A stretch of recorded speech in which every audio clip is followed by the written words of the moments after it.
안녕하세요. 2차 시 수업에 오신 여러분 환영합니다. 1차 시 수업을 아주 많은 친구들이 들었더라고요.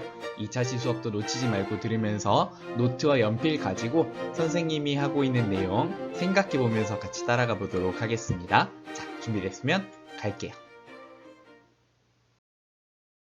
먼저 두 친구의 대화를 살펴볼 텐데요. 이 대화에서 지난 시간에 배웠던 순환소수에 대해서 좀 복습해 봅시다.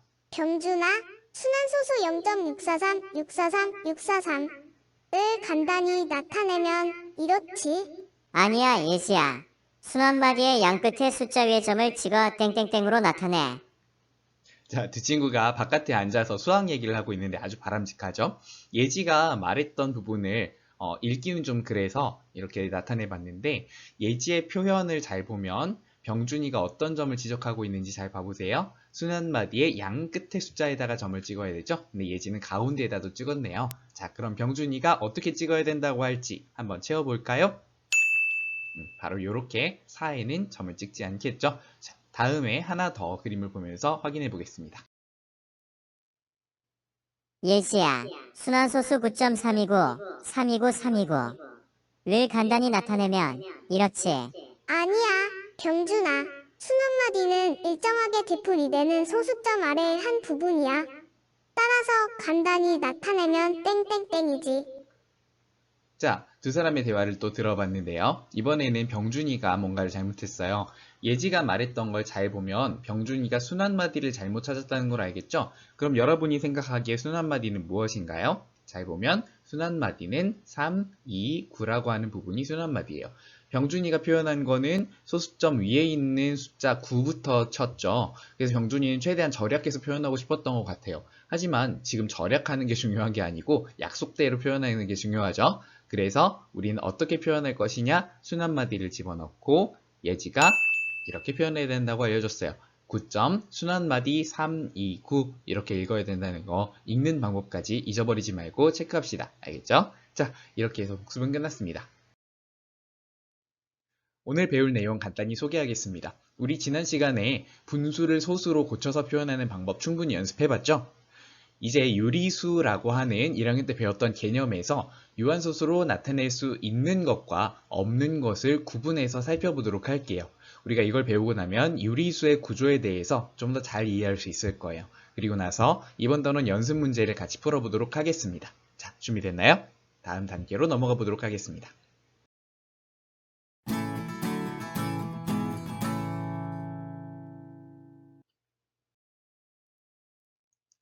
먼저 유리수의 뜻에 대해서 다시 생각해 보겠습니다. 먼저 유리수의 형태는 이렇게 분수를 기본으로 합니다. 분수라고 하는 것은 분모 분자를 갖죠? 분모 분자에 모두 정수가 들어가는데 분모의 특징은 0이 아닌 다른 정수, 그리고 분자는 어떤 정수든 들어가도 되겠죠. 그런데 분수라고 하니까 분수 형태로 나타낸 수만을 생각할 수 있지만 분수는 수를 표현한 하나의 수단이고 분수로 나타냈던 수를 이렇게 4분의 8이라는 수가 있다고 해봐요. 약분하면 2가 되죠? 분수로 정수를 나타낼 수 있고요.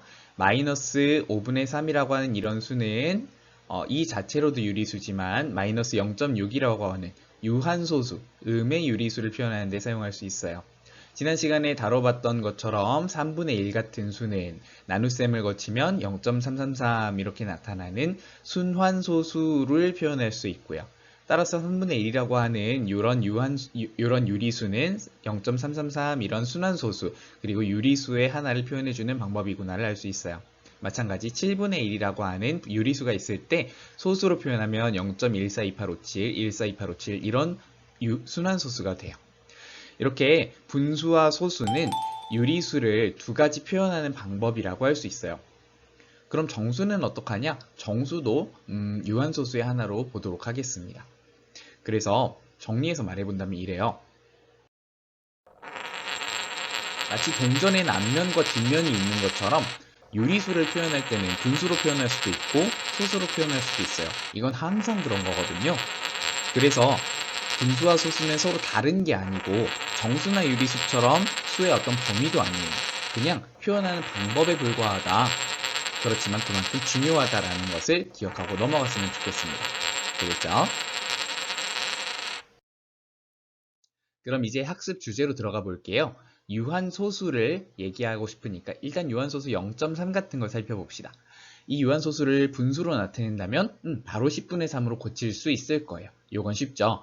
근데 0.4라고 하는 유한소수는 어떤가요? 바로 고치긴 좀 힘들죠. 그래서 한번 이걸 거쳐갈 거예요. 10분의 4 쉽죠? 그 다음에 약분해주면 얼마가 되죠? 5분의 2가 된다. 좋아요. 그럼 1.75라고 하는 게 나왔어요.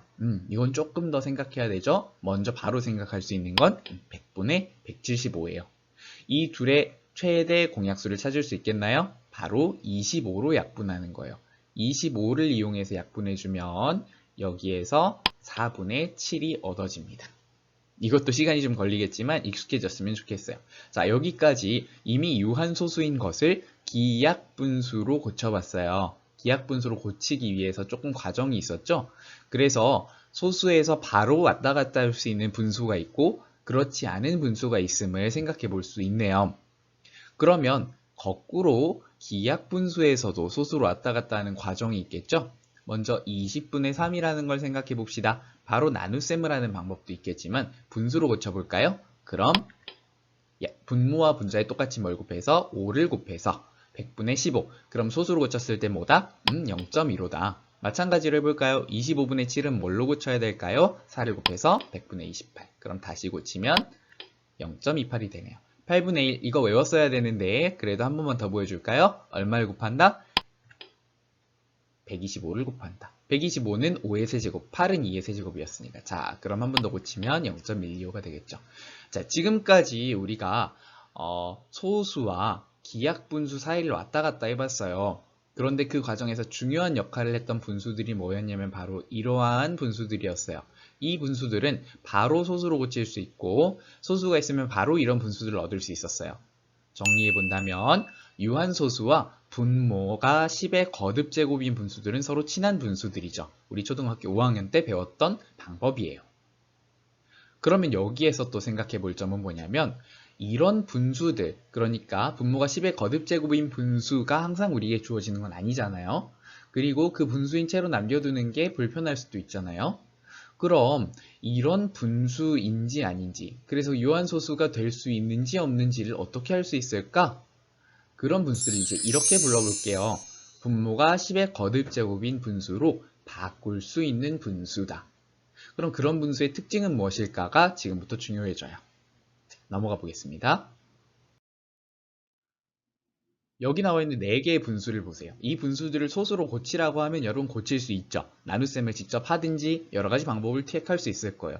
그런데 지금은 아까 살펴봤던 분모가 10의 거듭제곱인 분수들 이런 것들과 관계를 지어서 한번 생각해 봅시다. 그러면 유한소수로 나타낼 수 있는지 여부를 판단해 볼까요? 먼저 8분의 1이라는 소수를 볼까요? 8분의 1이라는 소수는 이렇게 2의 세제곱분의 1이라고도 볼 수 있어요. 근데 2의 세제곱분의 1이니까 5의 세제곱을 곱해주면 2의 세제곱 곱하기 5의 세제곱이 분모에 있게 돼요. 그런데 2의 세제곱 곱하기 5의 세제곱은 뭐다? 1000이다. 그래서 1000분의 125라는 분수로 바로 고칠 수 있다는 사실을 알 수 있어요. 다시 한번 우리의 목표는 뭐예요? 분모가 10의 거듭제곱인 1000은 10의 세제곱이죠. 그래서 이런 분수로 바꿀 수 있는 아이를 확인하고 싶어요. 8분의 1은 유한소수로 나타낼 수 있는 분수가 되는 거죠. 그럼 그 다음 분수로 넘어가 볼까요? 이제 15분의 1이라는 다음 분수를 살펴봅시다. 이 분수에서 분모를 소인수분해하면 어떻게 되죠? 3 곱하기 5분의 1이 될 거예요. 그런데 이 분수를 아까 한 것처럼 10의 거듭제곱꼴 분의 얼마로 고칠 수 있을까요? 이렇게 말이죠. 그러면 분모 분자에 똑같은 수를 곱한다라고 하는 것만으로 우리는 고쳐야 되는 거잖아요. 그런 과정이 가능하겠냐는 거예요. 여러분 어떻게 생각해요? 결론은 가능하지 않겠죠. 우리는 유리수기 때문에 분모 분자에 똑같이 정수를 갖다 놔야 돼요. 분모가 0이 아니어야 된다는 건 당연한 거고요. 그런데 여기 이미 소인수 3이 분모에 있어요. 있는 소인수 3을 없앨 수 있는 방법이 있나요? 없습니다. 나누기 3을 하기 전에는요. 그런데 나누기 3이라는 건 불가능하죠. 왜냐하면 분모 분자가 똑같이 3이 있는 상황이 아니니까. 그래서 이 분수의 경우 15분의 1이라는 분수의 경우에는 10의 거듭제곱꼴의 분모로 고쳐줄 수가 없겠습니다.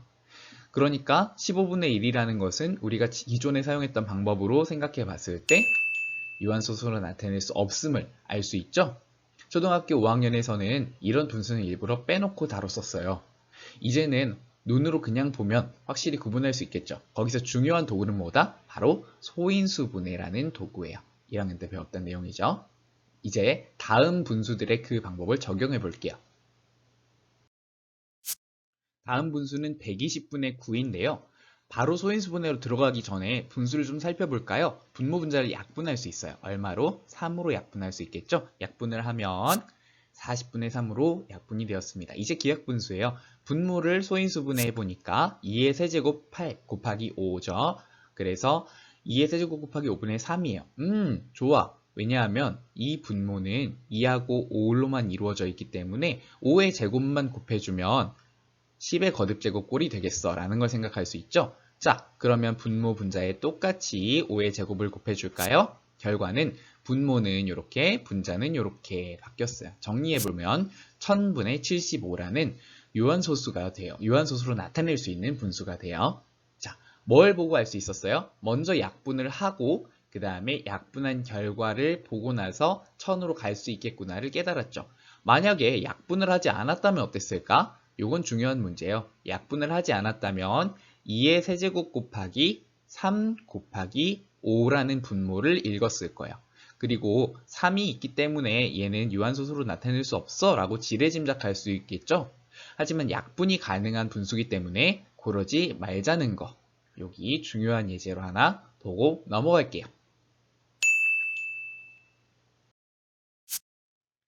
마지막 유리수는 150분의 2인데요. 딱 봤을 때 약분 가능하죠? 2로 약분할 수 있습니다. 얼마? 75분의 1이에요. 자, 그럼 분모에 대해서만 판단하면 되겠는데 분모를 소인수분해에 바로 할 수 있겠습니까? 할 수 있어야 돼요. 3 곱하기 5의 제곱이다. 만약에 소인수분해 하는 게 비효율적이라고 느껴진다면 기하분수를 일단 바꾸고 나서 이 75라는 분모에 대해 판단해 봐도 되겠죠. 75라는 분모는 어떻습니까? 3의 배수인 걸 알 수 있죠. 왜냐하면 7 더하기 5가 12라는 3의 배수죠. 그래서 이건 3의 배수 판단하는 방법에 의해서 3의 배수가 되는 기하분수 분모이기 때문에 얘는 유한소수로 나타낼 수 없다. 네, 여기까지 해서 예제를 많이 봤습니다. 지금 살펴본 내용을 간단히 지도처럼 이렇게 개념도로 그려보도록 할게요. 새로운 내용을 배웠을 땐 꼭 머릿속에 이렇게 정리해 주셨으면 좋겠어요. 먼저 유리수라는 큰 동네가 있어요. 이 안에 살고 있는 유리수들이 있는데요. 한 가지 종류는 유한소수로 나타낼 수 있는 유리수예요. 우리가 방금 살펴봤던 것들입니다. 여러분이 잘못 생각하면 안 되니까 해두는 말인데 0이라든지 마이너스 1과 같은 어떤 수들이죠? 정수들은 우리 유한소수로 나타내진 유리수라고 보겠습니다. 괜찮죠? 그리고 8분의 1이나 120분의 9 같은 방금 살펴봤던 유한소수로 나타낼 수 있는 유리수도 보이네요. 그러면 유한소수로 나타낼 수 있는 유리수와 또 방금 살펴봤던 유한소수로 나타낼 수 없는 유리수들이 보이는데 이 아이들에게는 여러 가지 특징이 겹쳐 있기 때문에 뭐가 중요한지 헷갈릴 수가 있어요. 그래서 중요한 걸 뽑아 볼게요. 먼저 눈에 보이는 특징들이 있나요? 분수로 나타내진 애들만 봐보세요. 혹시 이게 보이진 않나요? 8분의 1은 기하분수, 120분의 9는 기하분수가 아님. 이런 것들이 보이진 않나요? 그런데 이것 때문에 유한소수로 나타낼 수 있느냐 여부가 갈리진 않아요. 왜냐하면 15분의 1은 기하분수고 150분의 2는 기하분수가 아니거든요. 정리해보면 어떤 얘기냐면 기하분수라는 것은 기하분수인지 아닌지는 유한소수로 나타낼 수 있는지 없는지와 상관이 없다는 거예요. 그럼 이 얘기를 왜 하느냐? 기하분수로 나타내 놓고 생각하면 그만이지 기하분수인가 아닌가를 가지고 유한소수가 된다 안 된다를 얘기하지 말라는 거예요. 자, 되겠죠? 그러면 이번에는 아까 그 분수들을 기하분수로 고친 다음에 분모를 소인수분해한 상태로 바꿔봤어요.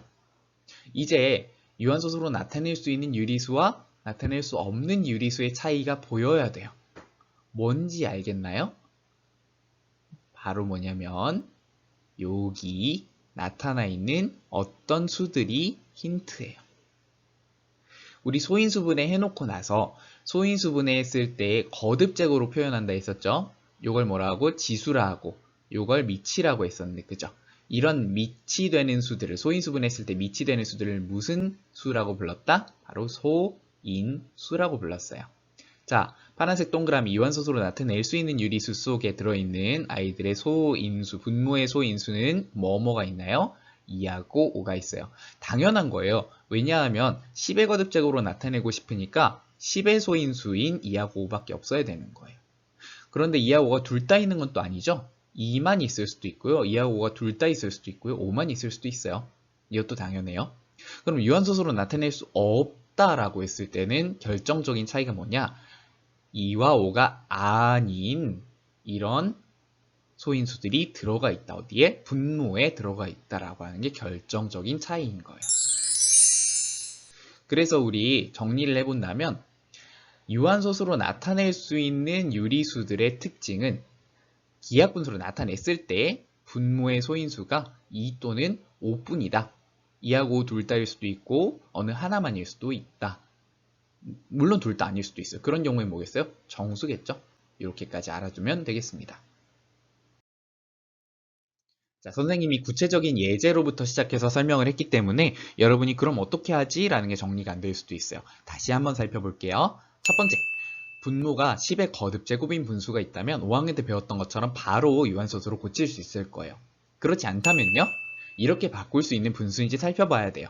먼저 약분을 해서 분모 분자에 있는 공통인수를 제거해 준 다음에 분모의 소인수가 2나 5뿐인지를 알아보시면 돼요. 이때 다시 한번 강조하지만 소인수가 2만 있을 수도 있고요. 5만 있을 수도 있고요. 둘 다 있을 수도 있고요. 아니면 약분하고 나면 그냥 정수가 돼버릴 수도 있어요. 어쨌든 선생님이 말한 것들은 전부 유한소수로 나타낼 수 있는 경우라는 게 중요한 거예요. 되겠죠? 자, 지금까지 살펴본 내용들을 문제로 정리해 보도록 하겠습니다. 3분이면 충분히 풀 수 있죠? 시작해 볼게요.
자, 열심히 풀어봤나요? 1번부터 하나하나 풀어보도록 하겠습니다. 45분의 18.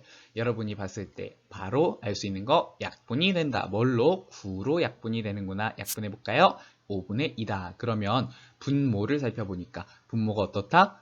소인수가 2나 5를 가지면 된다. 5만 가지고 있네요. 오케이. 얘는 유한소수로 나타낼 수 있다. 다음 2번 마이너스 80분의 7. 음수라고 두려워할 거 하나도 없죠? 약분되는지 먼저 살펴보니까 기약분수인 거 알 수 있네요. 기약분수니까 분모를 소인수 분해해 볼까요? 짜잔! 마이너스 2의 4제곱 곱하기 5분의 7이구나. 아하! 얘도 분모가 2나 5만을 소인수로 갖는구나. 얘도 당연히 유한소수로 나타낼 수 있다. 이제는 10의 거듭제곱꼴로 분모를 고쳐볼 필요도 없어요. 할 수 있느냐 없느냐만 알아볼 거니까요. 되겠죠? 자, 3번. 기약분수가 맞죠? 기약분수니까 그냥 분모의 소인수 분해만 하면 돼요. 2의 제곱 곱하기 3. 자, 2나 5가 아닌 소인수가 껴있다. 이런 소인수가 껴있는 기약분수는 당연히 유한소수로 나타낼 수 없다. 좋아요. 4번. 2의 제곱 곱하기 5 곱하기 7이라고 분모를 소인수 분해해놨어요. 굉장히 친절하네요. 그러나 여전히 약분은 가능하고요. 약분 한 번만 할게요. 그러면 여기는 3. 자, 그러면 2 곱하기 5 곱하기 7분의 3이라고 했는데 약분까지 했는데도 아직 모자라네. 왜냐하면 분모에 7이라고 하는 간접이 껴있다. 그럼 얘는 유한소수로 나타낼 수 없다. 자, 이렇게 문제를 확인해 봤어요. 유한소수로 나타낼 수 있는지 없는지 그 자체만 판단하는 건 간단한 일이죠. 그래서 우리가 그 전에 배웠던 내용들을 조금 더 세부적으로 쪼갠 다음에 그거에 대해서 더 생각하고 조심스럽게 적용한다고 보면 돼요. 우리가 뭔가를 배울 때 점점 스킬이 늘어갈수록 중간에 끊을 수도 있고요. 더 섬세하게 적용할 수도 있는 거잖아요. 지금 그런 단계로 생각하시면 될 것 같아요.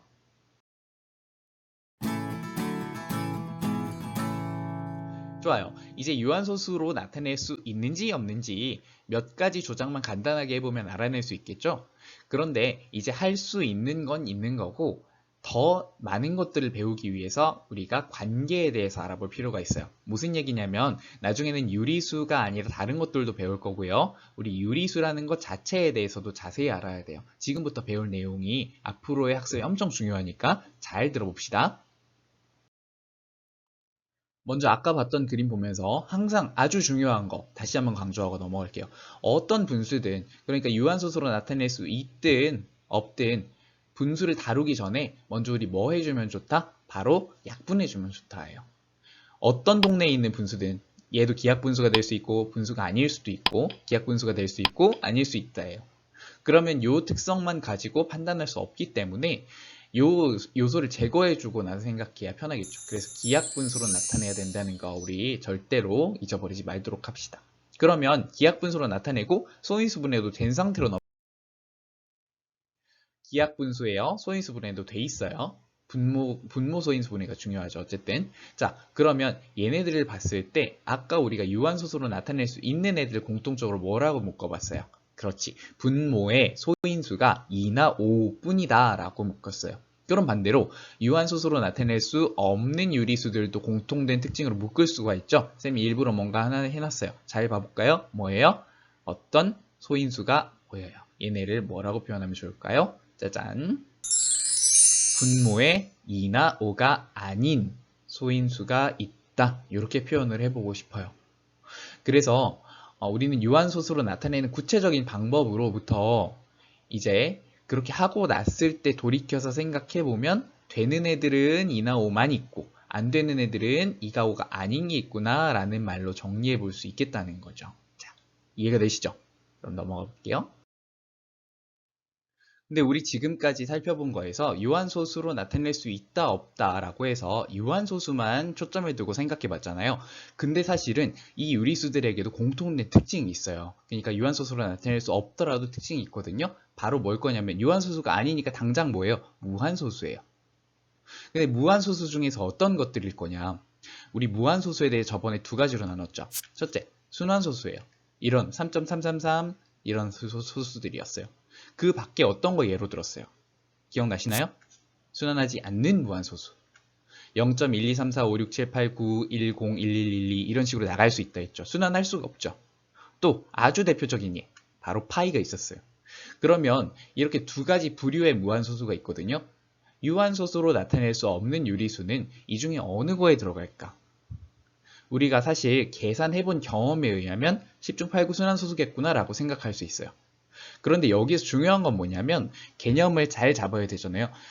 유한소수로 나타낼 수 없는 유리수인 건 알겠어요. 근데 그게 담보해주는 건 무한소수다 뿐이거든요. 순환소수로 나오는 예제를 봤다고 해서 전부 다 순환소수인지는 알 수가 없어요. 순환하지 않는 무한소수일 수도 있거든요. 그런 가능성을 열어두고 가야 돼요. 이게 수학에서 중요한 거거든요. 내가 직접 확인하지, 증명하지 못한 것은 아직 알 수 없는 거예요. 그래서 증명을 하러 가보겠습니다. 선생님이 뭐 열심히 얘기하긴 했는데 사실 결론은 정해져 있어요. 결론은 유한소수로 나타낼 수 없는 유리수는 무조건 순환소수가 돼요. 그런데 왜 그런지 예제를 들어서 살펴볼게요. 예를 들어서 7분의 1이라는 분수를 생각해 보고 싶어요. 그러면 얘는 분명히 분모가 소인수 분해가 돼 있고 2나 5가 아닌 소인수가 있으니까 유한소수가 아니겠죠. 자, 세로셈으로 나눠보겠습니다. 1 나누기 7이에요. 그럼 1 나누기 7을 하는데 첫 번째 몫은 0이고요. 그러면 1, 0으로 받아내림 해가지고 뭐가 돼요? 7. 나머지 3이고요. 7, 4, 28. 7, 2, 24. 7, 8에 56. 7, 7에 49. 7, 5, 35. 죄송. 그러면 5. 7, 7에 49. 그러면 나머지 1로 돌아왔어요. 자, 여기에서 주목해 봐야 될 게 있어요. 뭐냐면 맨 처음에 우리가 시작할 때도 1이었고 지금 다시 나온 것도 1이에요. 그래서 똑같은 수예요. 똑같은 수가 나왔으니까 어떻게 돼요? 나눗셈의 과정도 반복될 수밖에 없다는 거예요. 그러니까 142857이라고 하는 지금 0.142857이라는 몫을 썼잖아요. 그 다음에 나올 몫도 뭐예요? 142857이에요. 그래서 7분의 1이라는 분수는 0.142857, 142857, 142857, 점점점 이렇게 나타내지는 게 정석일 거예요. 너무 길어서 두 번만 썼어요. 자, 여기까지 이해되시죠? 그러면 여기 계산하는 과정을 잘 봐보세요. 받아내리만 나머지들이 있었어요. 선생님이 1이 다시 나오니까 이제 같아졌으니까 끝이지 라고 얘기하기는 했는데 그 과정에도 좀 주목해 볼 필요가 있어요. 녹색으로 동그라미 친 아이들이 나머지예요. 정수 나눗셈을 할 때는요. 10 나누기 7이었으면 나머지가 3인 거예요. 이해되시죠? 그 다음에 3 나누기 7이었으면 나머지가 2인 거예요. 30 나누기 7이었으면 나머지가 2인 거예요. 20 나누기 7이었으면 나머지가 6, 60 나누기 7이었으면 나머지가 4, 40 나누기 7이었으면 나머지가 5, 50 나누기 7이었으면 나머지가 1인 거예요. 그런데 나머지라고 하는 게 뭐예요? 7로 나눈 나머지잖아요. 7명이 나누고 남은 거잖아요. 그러니까 몇 개 이상은 될 수 없어요. 7개 이상은 될 수가 없어요. 무조건 나머지는 뭐 미만이다? 7 미만이다. 나눌 수 있는 나머지는 1, 2, 3, 4, 5, 6인 거예요. 선생님 0은 나올 수 없나요? 그럴 수 있죠. 근데 0이 나왔다는 얘기는 뭐냐면 나누어 떨어졌다는 거예요. 나누어 떨어졌다는 건 뭐냐면 이미 유한소수로 나타낼 수 있는 유리수였다는 거예요. 그래서 그런 아이들은 얘는 아니었겠죠. 얘는 아까 유한소수가 될 수 없는 꼴이었으니까. 그래서 이 케이스에서는 1, 2, 3, 4, 5, 6밖에는 나올 수가 없었어요. 그래서 이런 나눗셈을 할 때 우리가 7분의 2를 예로 들었지만 7분의 1이 아니어도 상관없어요. 7분의 뭐가 되더라도 6번 이내에 무조건 반복이 생겨요. 무조건 반복은 생깁니다. 그러면 반복이 6번 아닌 경우는 어떤 거 있어요? 7분의 7 같은 거 있겠죠. 얘는 사실 1이니까. 7이라는 아이는 특이한 분모예요. 아무튼 여러분이 여러 가지 실험을 해보시면 되는데 나중에 조금 따로 설명은 해드릴게요. 7분의 1부터 시작해서 7분의 6까지 한번 다 나눠보시길 바랄게요. 그 다음은 안 해도 되나요? 그 다음은 대분수로 고치면 정수 부분이 생기니까. 되시겠죠? 자, 이 부분이 어떤 걸 얘기해주고 있느냐. 7분의 1을 예로 들어서 얘는 뭐의 예죠? 유한소수가 될 수 없는 걸로 정해져 있는 유리수의 예예요. 근데 그런 아이는 나눗셈을 통해서 소수로 고칠 수 있죠. 네, 나눗셈을 통해서 소수로 고치는 과정에서 뭐가 반복된다? 나머지가 반복된다. 나머지가 반복되면 뭐가 반복된다? 나눗셈이 반복된다. 몫이 반복된다. 반복되는 몫은 결국 뭐가 된다? 순환소수가 된다. 라고 하는 걸 말하는 거예요. 자, 오늘 수업에서 어쩌면 가장 중요하고 어려운 얘기. 역시나 개념에 대한 얘기를 했기 때문에 이제 구체적으로 어떻게 할 것인가에 대한 작전을 좀 짜야 돼요. 먼저 주어진 유리수에 대해서 간단히 판단할 수 있는 경우가 있어요. 사실 유한소수가 될 것 같다라고 하는 건 금방 느낌이 와요. 기하분수로 나타내보세요. 기하분수로 나타냈더니 분모의 소인수가 2나 5뿐인 거는 금방 알죠. 왜냐하면은 10의 거듭제곱이거나 그거 곱하기 2의 거듭제곱 아니면 5의 거듭제곱이에요. 2하고 5가 섞였을 때 둘 다를 나타낼 수는 없어요. 왜냐하면 2하고 5가 만나는 대로 전부 다 0으로 바뀌어버리기 때문에 아시죠? 2의 거듭제곱이나 5의 거듭제곱을 나타낼 수밖에 없어요. 이런 애들은 실제로 세로셈으로 나누어 봐도 중간에 나머지가 0인 순간이 나와요. 그러니까 나눗셈이 끝나죠. 나눗셈이 끝났다는 건 뭐예요? 몫이 유한소수라는 거예요. 반대로 기하분수로 나타낸 상태에서 분모의 소인수가 2나 5가 아닌 게 있어요. 그러면 아까 말했다시피 유한소수로 나타낼 수 없는 유리수죠. 근데 방금 증명한 게 뭐예요? 그런 유리수는 무조건 순환소수꼴로 나타나진다. 그 이유에 대해 설명했죠. 나눗셈을 하다 보면 나머지가 0이 나올 수 없어요. 그랬으면 유한소수였을 거예요. 그러다 보면 분모보다 작은 자연수들이 유한계 있죠. 걔네들이 돌아가면서 나와야 돼요.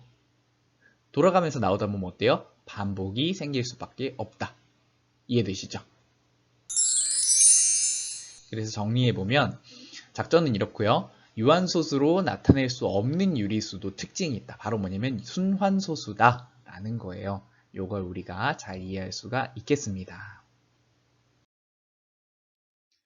네, 선생님이 처음 계획했던 것보다 오늘 수업이 상당히 길어진 것 같아요. 그래서 일단 오늘은 여기에서 끊고 다음 시간에 오늘 배운 내용을 좀 정리하고 소단원 연습 문제도 풀어보려고 합니다. 일단 여러분에게 과제가 있는데요. 오늘 배운 내용들 교과서를 통해서 다시 한번 꼭 확인해 보시길 바랄게요. 그리고 강조하고 싶은 게 있는데요. 여러분 개념을 새로 배울 때는 항상 스스로 정리해서 표현하는 게 연습이 중요하거든요. 오늘 우리 유리수라고 하는 모임 속에 여러 가지 수들이 있다는 것을 배웠어요. 그래서 그 내용에 대해서 글로 표현할 수 있는 부분이 있을 거고 글이나 어떤 다이어그램을 통해서 표현할 수 있는 부분이 있을 텐데요. 그런 것들을 스스로 한번 해보세요. 완전히 맞는 방법으로 완전히 옳은 것으로 표현하려는 생각을 조금 안 해도 돼요. 여러분들 스스로 정리해보고 그 정리한 내용이 선생님과 어떻게 비교가 되는지를 여러분 한번 생각해보면 다음 시간에 더 잘 알 수 있을 거예요. 그래서 나름대로 글과 그림을 통해서 개념을 정리해서 표현해 보시면 좋겠습니다. 자, 그러면 선생님 여기까지 얘기하고요. 다음 차시에서 만나요. 수고하셨습니다.